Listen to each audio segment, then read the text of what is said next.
booties for black girl nerds.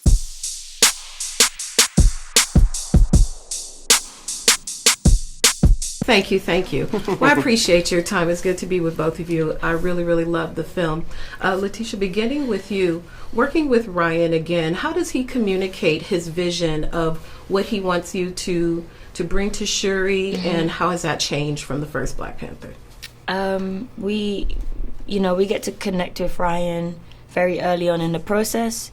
Ryan goes away and he works on the script for about 2 years or so, and then, when we lost our brother, he had to figure out those pieces, and he just brings us into that collaborative process from the very beginning, and he was he said something perfectly this morning, which was, he wanted to explore those who were really close to T'Challa, because those are who would be affected the most.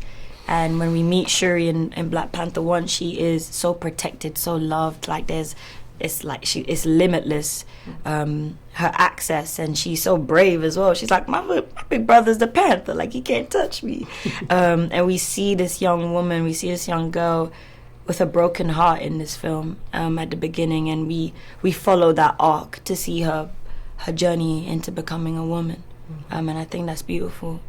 That's gorgeous. With women, there's a strong woman theme throughout this film, a tremendous reverence for women in general, but with your character, you still maintain that same reverence within your kingdom. So when you think of a powerful woman, a warrior, what are your thoughts of what that means and how your character relates to other powerful women? Yeah, well, first, Namora is the right arm of Namor, and she is the advisor. She is the part of the brain, not just the muscle. She's the next ruler, maybe or not. But she has the power. She have this character that helps for someone like him, and in another hand, there is a kind of a female approach to Mesoamerican cultures. Some of them were machistas, but some of them didn't. So this approach about sensibility, about how do you say, instincts, like the feeling of the things. So they create a culture related to female goddess. So it's from the character construction, I have to take these points in mind to create this guy. But personally, for me, I have two girls. One of them is 9, the other one is 2.5, and I'm trying to provide them for the best example of female, strong women. My sister, she's over there. She's the first Mexican who play American football tackle professionally in the States. She was the first one. Then she go back to Mexico. She was the head coach of a female team, and they won 3 times, in the row. So for me, that kind of examples. My other sister, my mother, and these characters, the fictionally characters are the best example for my kids. It's predestined for you to step into that with that beautiful example of your sister. Well, I thank both of you for your time. This is a beautiful, beautiful film. I appreciate it. Thank you so much.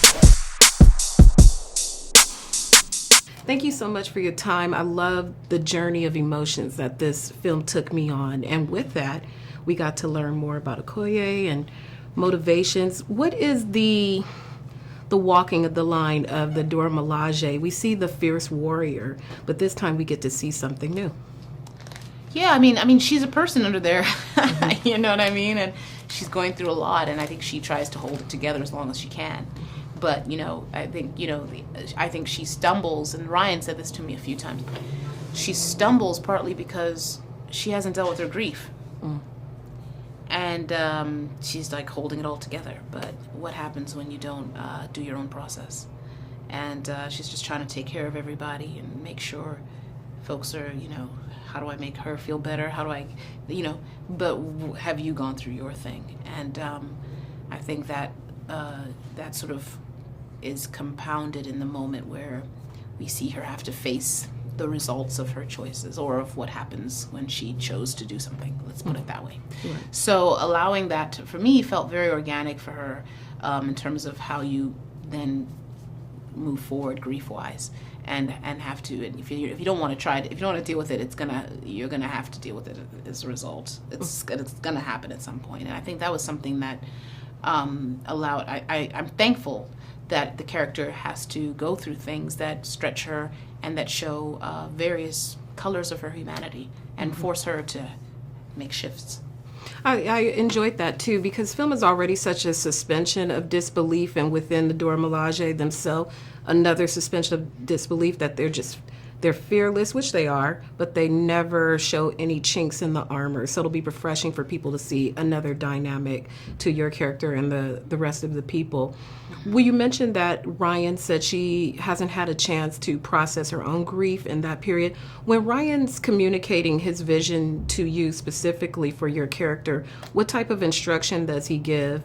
Also, that there's already a connection since from the first film carrying over this one. How does he instruct you all? I really couldn't use the word instruct. He's talking you through the intricacies of the character and of the story he's telling, but it's in very, and hence the story you're telling, but it's in very collaborative and deeply rooted in storytelling narrative language. So I never feel instructed. I feel like we're together, like in the kitchen cooking up the thing. We're cooking up the gumbo, we're putting it all in there. And he's like, no, but it needs this many, onions, right? Like, it doesn't feel like you're being instructed. And that's what I think is what's really, really fantastic about it. And I think it's what also about how he works. And it allows you to have ownership, and it also allows you to come in and say, but I think I see da-da-da, and what about this and this and this, and he'd be like, yeah, and then he can see it or agree or disagree, and you feel like you're in a very collaborative realm. But the beauty is, yeah, he's deeply thought through these things as he's then put it on the page for you to enact. So he is the anchor, but you are I definitely always feel like I'm in a narrative collaboration. That's very apparent with all of you and your chemistry. Thank you so much for your time. I really enjoyed it. Thank you for ruining my makeup. All those great things watching the film. It was awesome. Thank you so much. Thank you, Lupita, for your time. I am a great admirer of yours and this franchise, particularly your working relationship with Ryan Coogler.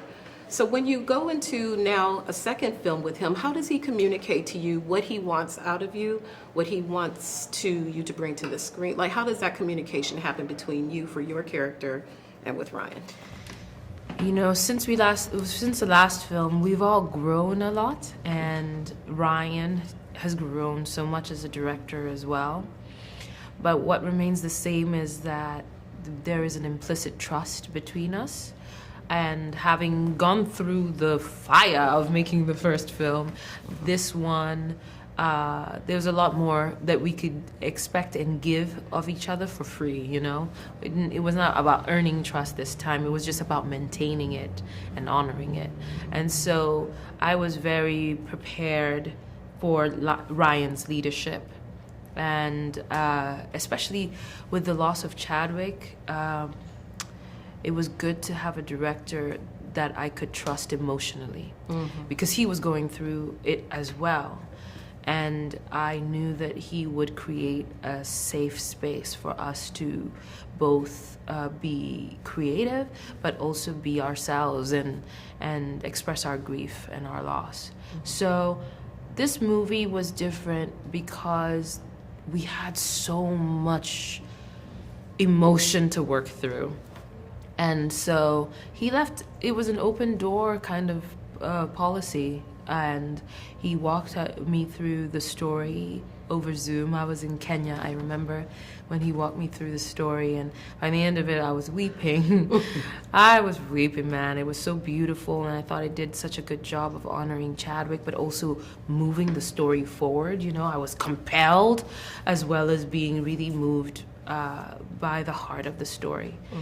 And when it comes to Nakia, he was very just articulate about what he wanted of me, and it was also an exploration. The way you work with Ryan is that nothing's set in stone. He has a really good idea of what he wants, and he knows what role each character is playing, and he then collaborates with you to find the truth in every scene. So it was work in progress until the day we wrapped. Oh, it was beautiful.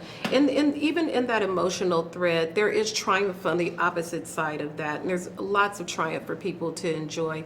When you look at how the focus on Nakia's change from the previous movie, what would you say is the biggest growth in your understanding of who she is?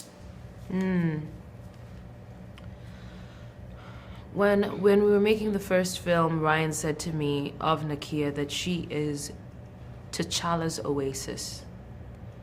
And that stayed with me and really shaped how I approached her in the first film. And then in this film, I was asking, okay, if she was his oasis, who is she by herself? Like, who is she to herself, and who is she for the people who have been left behind? And what he offered me was, when it comes to the stages of grief, we meet a Nakia that is ahead of the curve. She has matured, she has shifted priorities, and they've sharpened, and she is looking at life from a way more sage place than some of the other characters in the story. Yeah, that's what I say. I love it. Well, thank you for your time. Thank you. Enjoyed it tremendously. Have a great campaign. Thank you. Thank you for messing up my makeup the other night.